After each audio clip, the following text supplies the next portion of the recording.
చెప్పండి, ఈ లిక్కర్ స్కామ్కు సంబంధించి ఈ కేసుకు సంబంధించి అందరికీ క్లీన్ చిట్ ఇచ్చింది రౌస్ అవెన్యూ కోర్ట్. ఏంటి ముఖ్యంగా కవిత అనే టాపిక్ తీసుకోకపోతే ఈ కేసుకు సంబంధించి వచ్చిన తీర్పుకు సంబంధించి మీ ఒపీనియన్ ఏంటి? ప్యానెల్లో ఉన్న ఇద్దరు సోదరులకు, మీకు అలాగే హెచ్ఎంటి ప్రేక్షకులకు గుడ్ మార్నింగ్ అండి. సో మనీ లాండరింగ్ అది ఏది ఉన్నప్పటికీ కూడా లిక్కర్ సంబంధించినటువంటి దాంట్లో ఢిల్లీలో జరిగినటువంటి అంశంలో 2021లో పాలసీ చేశారు. ఆ పాలసీ చేసిన దానికి అక్కడ ఉన్నటువంటి గవర్నర్ గా ఉన్నటువంటి ఆనాడు ఉన్నటువంటి గవర్నరు ఆయన వికే సక్సేనా సిబిఐకి ఎంక్వైరీ చేయమని చెప్పి కోరారు. సో దాని తర్వాత ఒక్కొక్కటిగా అసలు ఎక్కడ జరిగింది, ఏమైంది అన్ని లింకులు ఒకరి తర్వాత ఒకరిని పిలిచి విచారణ చేశారు.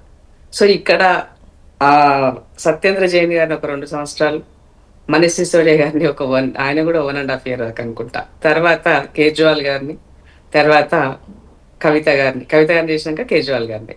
సో ఇట్లా వీళ్ళని ఒకరి తర్వాత ఒకరిని లింకప్ గా ఎవరెవరు ఎక్కడెక్కడ కలిసారు, ఎందుకు కలిసారు, ఏం చేశారు, ఈ ఫోన్లు ఎందుకు మీరు అది చేస్తున్నారు, దాంట్లో ఉన్న డేటా ఎందుకు అది చేస్తున్నారు, వీటన్ని నేపథ్యంలో ఒకదానికొకటి లింకప్ చేస్తూ ఈ కేసుని అన్నది తీసుకొచ్చారు. సో ఫైనల్ గా కవిత గారు అరెస్ట్ ఎప్పుడైంది? పార్లమెంట్ ఎలక్షన్ ముందు కవిత గారు తగ్గింది. ఎందుకంటే ఈ రాష్ట్రంలో 2018 ఎలక్షన్ల ముందు అది జరగకపోవడంతో ఈ రాష్ట్రంలో పూర్తిగా భారతీయ జనతా పార్టీ దెబ్బతినిపోయింది.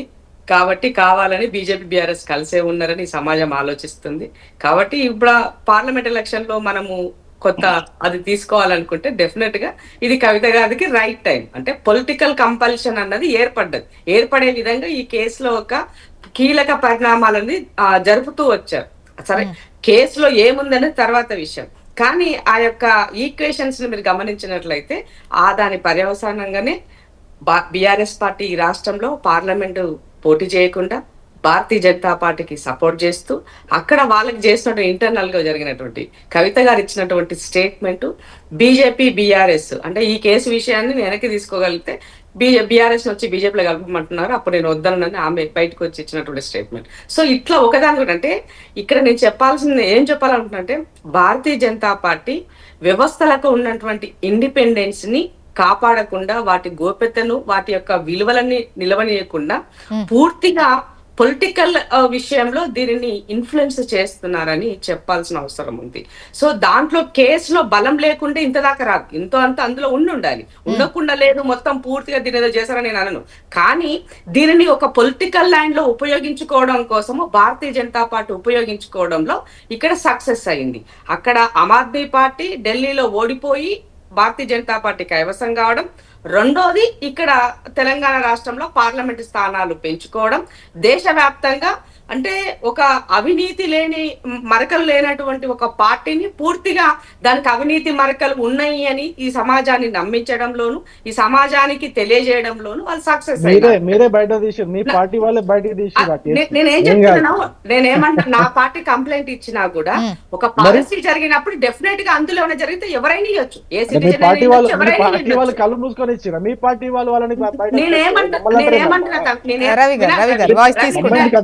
నేనేమంటున్నా, ఇప్పుడు నా పార్టీ ఇచ్చిందని మీరు అంటారు, నాకు కూడా పూర్తిగా దాని గురించి ఇచ్చారా లేదా నాకు లేదు. కాంగ్రెస్ ఇచ్చింది, ప్రతిపక్షం ఇచ్చారు. సో కాంగ్రెస్ అక్కడ ప్రతిపక్షంలో ఉన్నటువంటి కాంగ్రెస్ పార్టీ తన బాధ్యతను నిర్వర్తించినప్పుడు డెఫినెట్ గా దీనికి ఎంక్వైరీ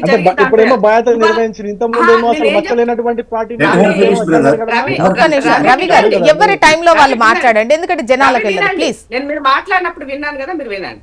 నేను ఏమంటున్నానంటే నిజంగానే ఇక్కడ దాంట్లో ఉండి మా పార్టీ నమ్మి జస్ట్ వచ్చినటువంటి దాన్ని ఎంక్వైరీ కోరమని ఇచ్చింది.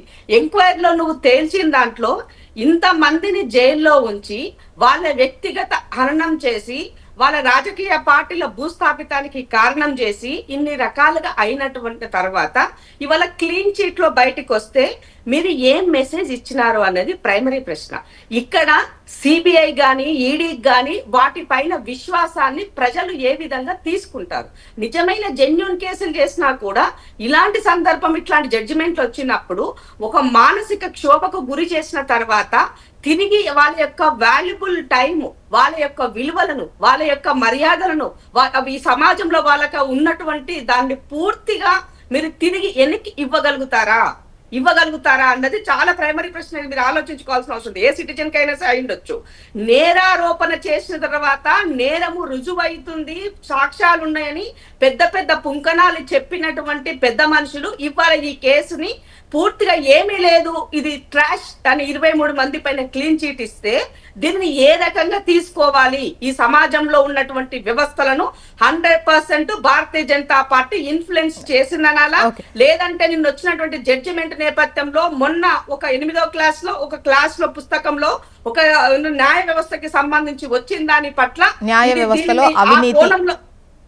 వ్యవస్థలో అవినీతి అనే పార్టీ అవినీతి పైన వచ్చిన దాంట్లో కోర్టులు సీరియస్ అయిన సందర్భంలో ఇది భారతీయ జనతా పార్టీకి ఇద్దరి మధ్యలో జరిగినటువంటి దాంట్లో మనం చూడాలన్నా ఇది ఈ దేశ జనాభాకే, నేను అంటే ఈ భారతదేశ ప్రజలకు వదిలేస్తాను, మీరు ఆలోచించుకోండి ఏం జరుగుతుందన్న దానికి.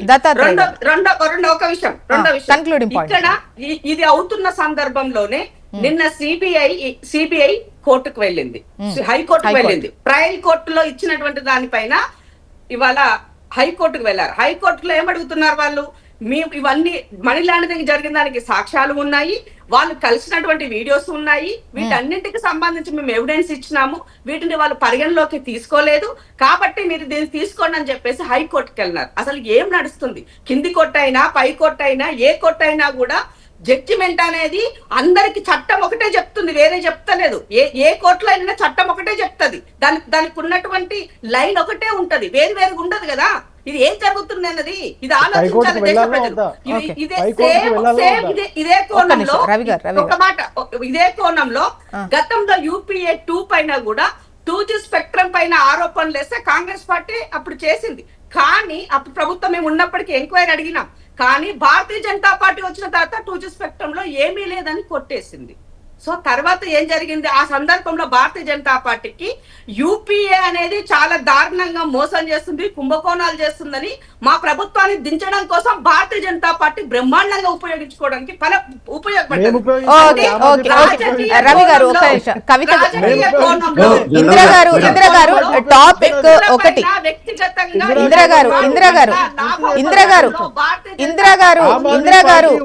మీరు రవి గారు దయచేసి ఒకరు మాట్లాడుతుంటే ఇంకోరు మాట్లాడితే జనాల్లోకి వెళ్ళదు.